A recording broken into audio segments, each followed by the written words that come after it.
فأقبل يا حافظ القرآن ولتسمع الدنيا حداءك. رتل وزيد من منهل القرآن، واقرأ وحرك نشوة الإيمان، وعي القلوب بقول بارئها الذي يجلو القلوب برحمة الرحمن. رتل وزيد من منهل القرآن، واقرأ وحرك. أعوذ بالله من الشيطان الرجيم. بسم الله الرحمن الرحيم.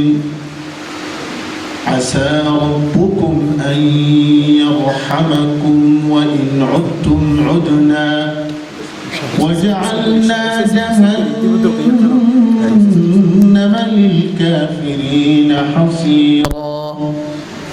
إن هذا القرآن يهدي للتي هي أقوم ويبشر المؤمنين الذين يعملون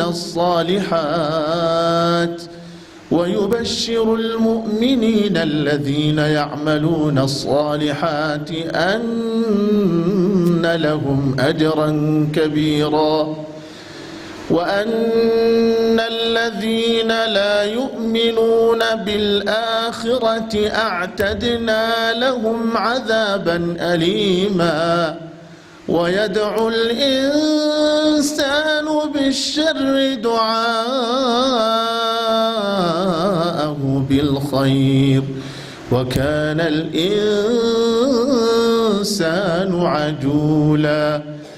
وجعلنا الليل والنهار آيتين فمحونا آية الليل وجعلنا آية النهار